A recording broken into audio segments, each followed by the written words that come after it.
Assalamualaikum warahmatullahi wabarakatuh. Salam sejahtera untuk kita semuanya. Hai sobat muda, apa kabarnya? Semoga sehat selalu, sehat sukses saklawase. Nah, ini ada sebuah gambar, sebuah pernyataan dari Soekarno. Akan saya bacakan. Beri aku 1000 orang tua, niscaya akan kucabut Semeru dari akarnya.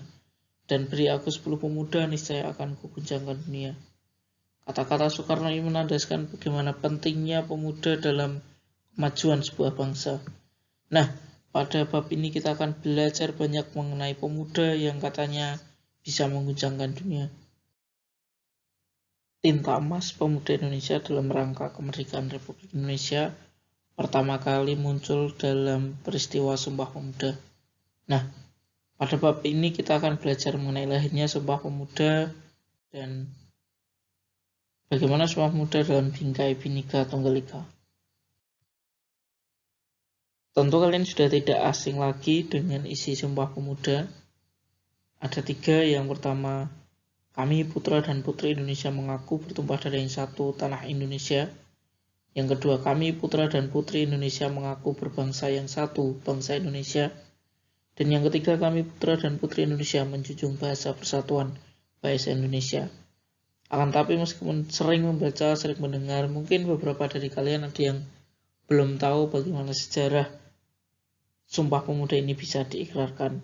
Nah, pada bab ini sebelum kita merambah ke materi selanjutnya, kita akan belajar sedikit mengenai bagaimana sejarah singkat ikrar Sumpah Pemuda tersebut dapat dinyatakan. Nah, ini ada sejarah singkat mengenai bagaimana ikrar tersebut bisa nantinya menjadi sebuah sumpah yang sampai sekarang harus dipatuhi oleh seluruh, bukan hanya pemuda, bahkan seluruh masyarakat Indonesia. Nah, seperti yang kita ketahui, pada tahun 1908 lahirlah organisasi modern pertama di Indonesia, yaitu Budi Utomo.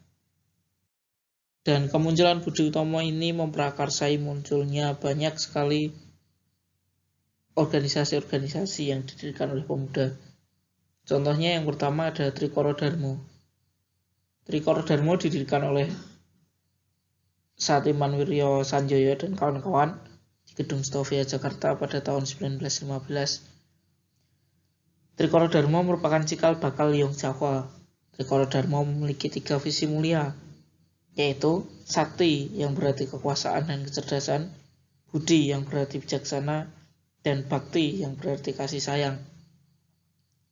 Nah, dalam kongres pertamanya di Solo tanggal 12 Juni 1918, Trikoro Darmo secara resmi mengubah namanya menjadi Yong Jawa. Kongres ini juga menetapkan perubahan haluan organisasi dari semula organisasi non-politik menjadi organisasi politik. Dengan demikian, organisasi ini menghapus sifat Jawa sentris serta mulai terbuka bekerja sama dengan pemuda-pemuda bukan Jawa. Nah, ini ada gambar Trikoro Darmo. Nah, yang kedua ada yang Sumatran Bond. Organisasi Kemudaan Persatuan Pemuda Pelajar Sumatera atau yang Sumatran Bond didirikan pada tahun 1917 di Jakarta. Pada kongres ketiga, yang Sumatran Bond melontarkan pemikiran Mohaimin, yaitu anjuran agar penduduk Nusantara menggunakan bahasa Melayu sebagai bahasa pengantar dan bahasa persatuan. Yang Sumatran Bond melahirkan banyak tokoh-tokoh besar seperti Muhammad Hatta, Muhammad Yamin, dan Bahadur Johan.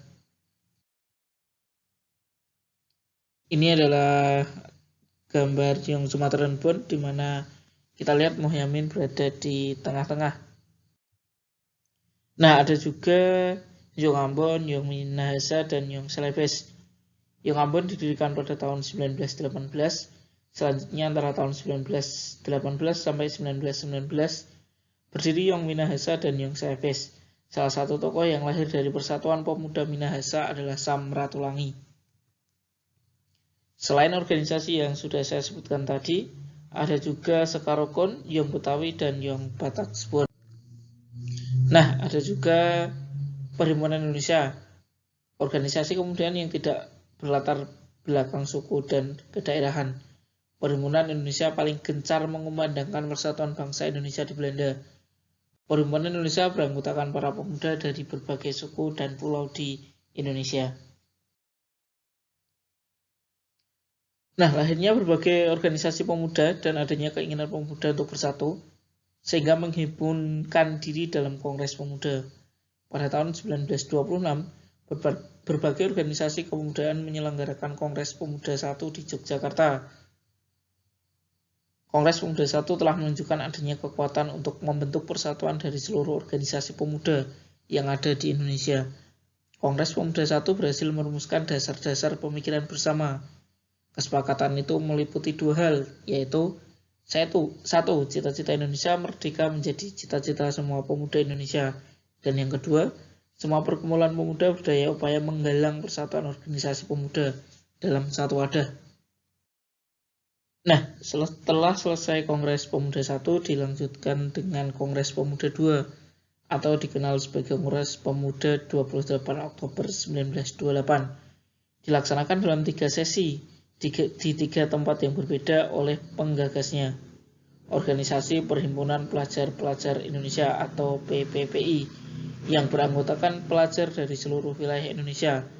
Kongres tersebut dihadiri oleh berbagai wakil organisasi kepemudaan.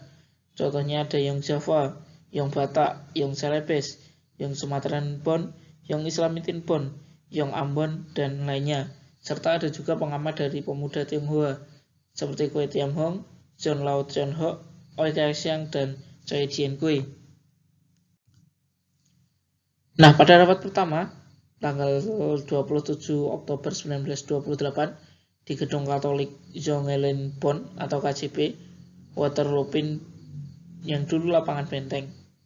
Dalam sambutannya, Ketua PPPI yaitu Sugondo Joyo Puspito berharap kongres ini dapat memperkuat semangat persatuan dalam sanubari para pemuda. Acara ini dilanjutkan dengan uraian Muhammad Yamin tentang arti dan hubungan persatuan dan pemuda. Menurutnya ada 5 faktor yang bisa memperkuat persatuan Indonesia, yaitu sejarah, bahasa, hukum adat, pendidikan, dan kemauan. Rapat kedua pada tanggal 28 Oktober 1928 di Gedung Os Java Bioskop membahas masalah pendidikan. Kedua pembicara, Purnomulan dan Sarmidi Mangun Sarkoro, berpendapat bahwa anak harus mendapat pendidikan kebangsaan. Harus pula ada keseimbangan antara pendidikan di sekolah dan di rumah. Anak juga harus dididik secara demokratis. Nah, pada rapat penutup di Gedung Indonesia Growth Gebo di Jalan Kramat Raya nomor 106, Sunaryo menjelaskan pentingnya nasionalisme dan demokrasi selain gerakan kepanduan. Ramalan mengemukakan gerakan kepanduan tidak bisa dipisahkan dari pergerakan nasional. Gerakan kepanduan sejak dini mendidik anak-anak disiplin dan mandiri, hal-hal yang dibutuhkan dalam perjuangan. Nah, rumusan Sumpah Pemuda ditulis oleh Muhammad Yamin pada selembar kertas ketika Mr. Sunaryo sebagai utusan kepanduan tengah berpidato pada sesi terakhir Kongres. Sumpah tersebut awalnya dibacakan oleh Sugondo dan kemudian dijelaskan secara panjang lebar oleh Muhammad Yamin. Sehingga muncullah ikrar yang sampai sekarang kita kenal sebagai Sumpah Pemuda yang isinya sudah saya bacakan di depan tadi. Nah, dalam peristiwa Sumpah Pemuda ada hal-hal yang menarik yang akan kita bahas. Yang pertama, dalam peristiwa Sumpah Pemuda tersebut diperdengarkanlah lagu kebangsaan Indonesia untuk pertama kalinya. Lagu yang diciptakan oleh Wage Rudolf Supratman pertama kali dipublikasikan oleh Surat Kabar Simpo pada tanggal 1928 dengan mencantumkan teks yang menegaskan bahwa lagu itu adalah lagu kebangsaan. Lagu itu sempat dilarang oleh pemerintah kolonial Belanda, tetapi para pemuda terus menyanyikannya. Fakta unik yang kedua adalah gema Sumpah Pemuda terus menjalar dalam dada generasi muda Indonesia pada waktu itu, termasuk para pemuda keturunan Arab yang ada di Indonesia. Para pemuda keturunan Arab yang dimotori oleh A.R. Baswedan, yang menariknya ini adalah kakek dari Gubernur DKI Jakarta saat ini, Anies Baswedan, melakukan kongres di Semarang dan menyatakan Sumpah Pemuda keturunan Arab. Menarik karena Semarang seperti kita ketahui adalah rumah kita bersama. Nah, Sumpah Pemuda Arab ini dilaksanakan pada tanggal 4-5 Oktober tahun 1934. Dalam kongres ini mereka bersepakat untuk mengakui Indonesia sebagai tanah air mereka, karena sebelumnya kalangan keturunan Arab beranggapan bahwa tanah air mereka adalah negeri-negeri Arab dan senantiasa berorientasi ke Arab. Nah, sekiranya itu saja materi untuk pertemuan kita hari ini. Selanjutnya jika ada pertanyaan, ada komentar atau apapun, bisa menggunakan kolom komentar di bawah atau bisa di Google Classroom. Dan untuk selanjutnya ada penugasan di Google Formulir. Sebelum saya tutup, ada sebuah hal yang ingin saya sampaikan. Seperti yang kita ketahui tadi, banyak sekali yang berperan dalam Sumpah Pemuda ini. Ada yang dari Jawa, ada yang dari Sumatera, bahkan ada yang dari Tionghoa. Nah, kalian juga sebagai generasi muda sekarang, hendaknya juga bisa melebur menjadi satu, tanpa membedakan suku, agama, ras, untuk menjadi satu kesatuan yang kuat, untuk tetap bisa menjaga ikrar Sumpah Pemuda tersebut. Itu saja yang bisa saya sampaikan. Terima kasih atas perhatiannya dan kurang lebihnya mohon maaf. Terakhir saya akhiri dengan salam. Selamat melanjutkan aktivitasnya dan wassalamualaikum warahmatullahi wabarakatuh.